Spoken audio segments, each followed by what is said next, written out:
at it. But once again, if you go to razjbaraka.com and look up the economic development plan and job creation, you'll begin, and I want you to do it. That's why I keep saying, I know it's irritating some of you, but you need to go look at the plan. You have to, my mother used to say, no investigation, no right to speak, right? So I think you should go look at the plan, and the plan calls for how we begin to create economic vitality in this city. I could be angry at the world until I have a plan that develops this city and takes it from a local city to a global city and begin to bring income and revenue into this community, begin to create jobs, expand businesses in this city. We're always going to have this same discussion over and over again and be angry over and over and over again because we don't know how government works. Until we begin to create the revenue in this town, then we'll always have this discussion about not having enough money. And we have more than enough money.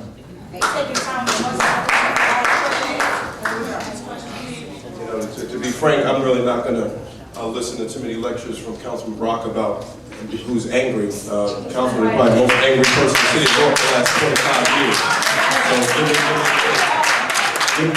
give me a break with that. And he talked about throwing rocks. You start throwing those rocks, he's talking about in the South Ward. You're likely to get shot given the amount of violence we have in the South Ward. The South Ward is a mess. Carjackings on a regular basis, shootings on a regular basis. Just 2 weeks ago, me and my wife were in our bed in the South Ward on chance I haven't heard 12 gunshots, and we had to be on the floor with our 2 babies looking at each other like, really? Is this really what we work for? And then 2 months before that, my father-in-law on a Saturday afternoon had a gun to his chin, bringing his grandbabies back from spring break because he could have been killed. And that was a few weeks after a young person was killed coming home from Weequahic High School. And I can go on and on and on. The facts speak for themselves. The South Ward is a disaster from a safety standpoint right now. And the point isn't about, he said, well, all these meetings you had, who you seen at the meetings? The question ain't about having had a meeting. The question is, anything changed when your meeting is finished? If you've been talking for 20 years, if you've been having meetings for 20 years, and what you have to show for it is the South Ward, that speaks for itself. It's a mess, it's a disaster. It's not the South Ward we grew up in, it's not the South Ward we know and love. And it's not about being angry, it's about being honest about with what is happening. Now, what do we do about it? To answer the question, what do we do about it? I'm very blessed to be the only one in this race with law enforcement background. I've done this already.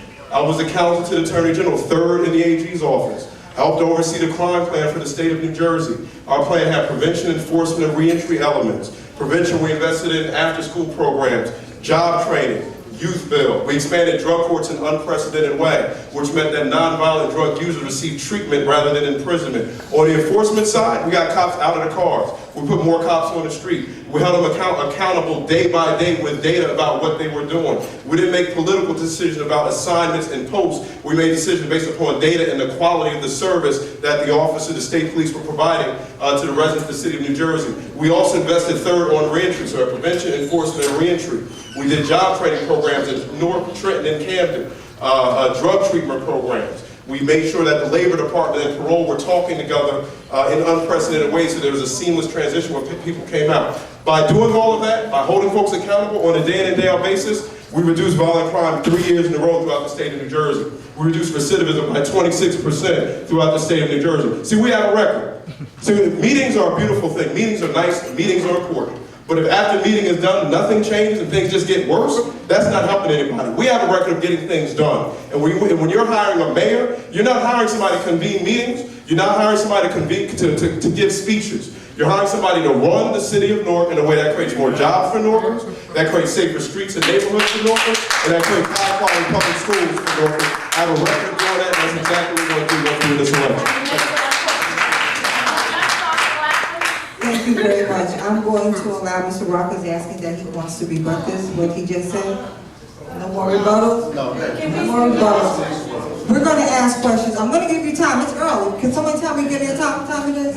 6:15. 7:15, my fault. 7:16? Okay, 7:18. Got until 9.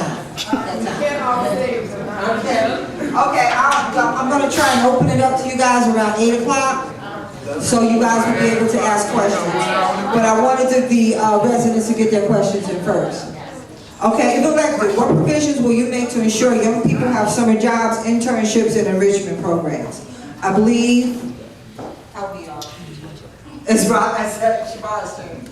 Again, I've given an overview of the economic development plan we have. We haven't heard much from the council. We just said go to the website, then we'll go to the website, and then we'll see whatever it is that is there.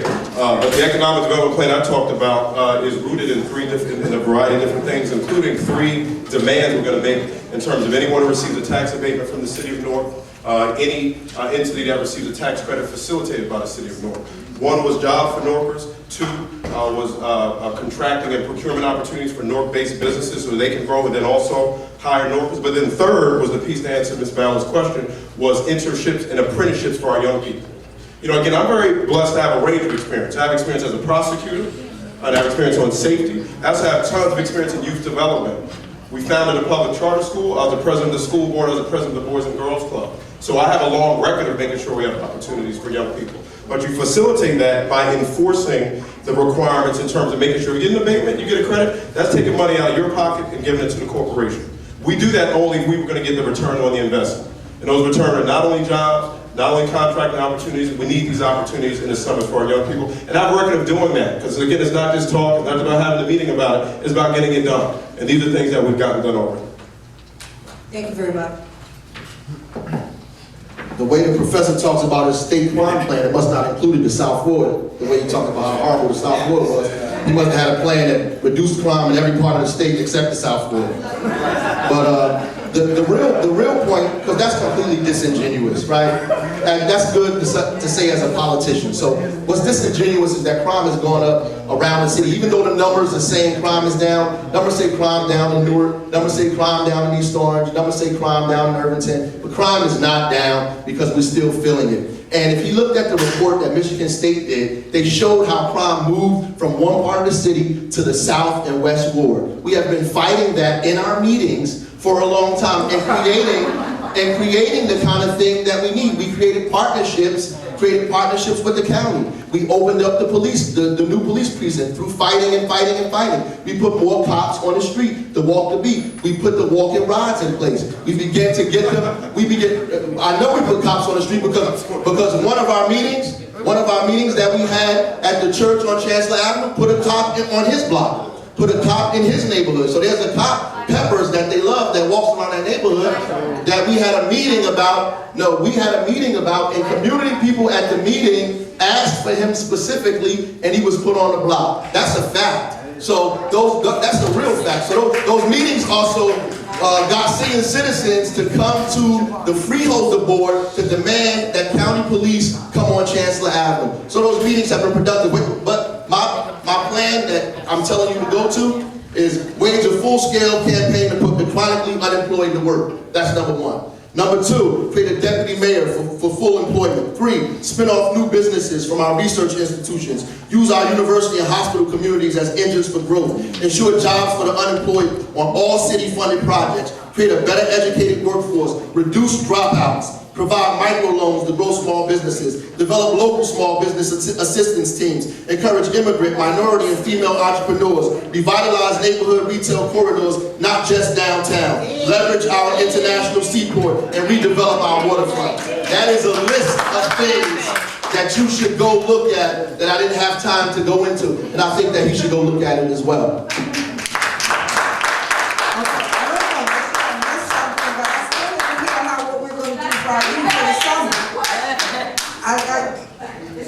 And I appreciate everything that each council candidate here from there has done. But I asked a question and I didn't hear an answer to it. It says elected, what provisions will you make to ensure young people have summer jobs, internships, and enrichment programs for the summer? In all fairness, it should be adjourned, and I'll let you go. Yeah, just so I can be clear, and real quick before I answer that, the proof is in the pudding. Go to the South Ward and look at the economic development situation there. But to answer the question, Ms. Ballard, as I said earlier, when I talked about what's going to happen, and to answer the question, as I said before, anyone who receives an abatement or the credit, we're going to do 3 things. The third of those, opportunities for our young people, internships, apprenticeships, that's going to be not negotiable, and that has to be enforced. Right? So it's not only about the jobs, it's not about the businesses, it's about our young people. That'll create more opportunities for our young people connected with the high schools so that they can have these opportunities to grow and develop. So that's how that's the answer. Thank you. ultimately, when I was a kid, I worked for Speedy. I don't know where he was, but I worked for Speedy. So Speedy, we had thousands of kids that worked for Speedy. We don't have those kids there now because we don't have the revenue in City Hall. And when the mayor brought in the philanthropic dollars, they weren't centered towards young people working in the summertime. We have to put more money towards young people working in the summertime. Not just paid internships, but internships in the schools. You begin to start that with school-to-career programs in high school. High schools have school-to-career programs in all of these high schools, no matter how hard you want to beat up the schools in Newark or close them down, because I'm not interested in closing schools.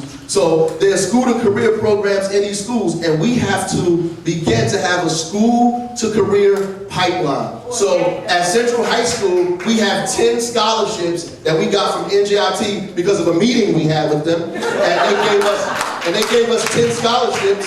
And kids go to school based on those scholarships. We want to do that citywide and make sure that these universities have a relationship to the schools in our city. And not just help teach them, but make sure that they're in return. Thank you very much. Oh, please refrain from any comments, please. Okay, let's move on here. Oh, okay. Well, I'm not. Okay, I'm not, and I think it's disrespectful sometimes. Okay, elected, what will you do to make sure students in public schools have the necessary resources to ensure student success and outcomes? I'm a Newark public school teacher. I have 30 kids in my class with 3 computers and 2 that don't work. In our computer lab, there are 22 computers, and any given day, 5 of them are down. So if I give my children a technological assignment, they don't have computers at home, most of them. Most of them, parents don't want them walking to the library after school by themselves to do these things. Parents work, and we don't have the resources that we need to effectively teach our children. And when we ask, I can't even go to the office and get a pencil. We don't have pencils, we don't have paper. I have to buy my own copy paper. So what are you going to do to help me? I need help. First, I just want to say I support Abbott versus Byrd. Like, I support that, and I support, that was the real school reform policy that we had before Wall Street showed up. We had what was called Abbott versus Byrd that put resources in our communities, right? And there are folks who say that they fought for Abbott, they did this. I can make up a whole bunch of stuff. So I can take credit for everything positive that happened in the state and not take credit for anything negative that happened in the state. But the reality is this. It begins with the governor. The governor cut billions of dollars across the state of New Jersey to public education. $300 million from Newark, Elizabeth, and Patterson alone. $300 million.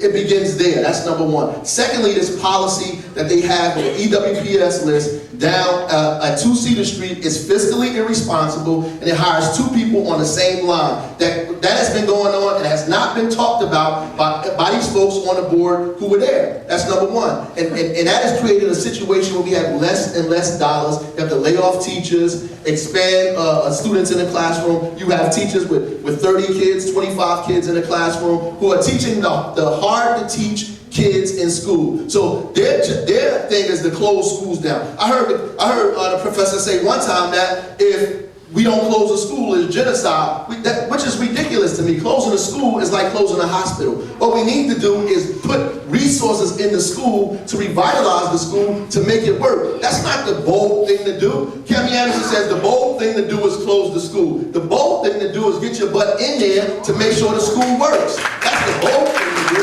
To put money in the school, to put teachers in the school, to put after school programs in the school. Then finally,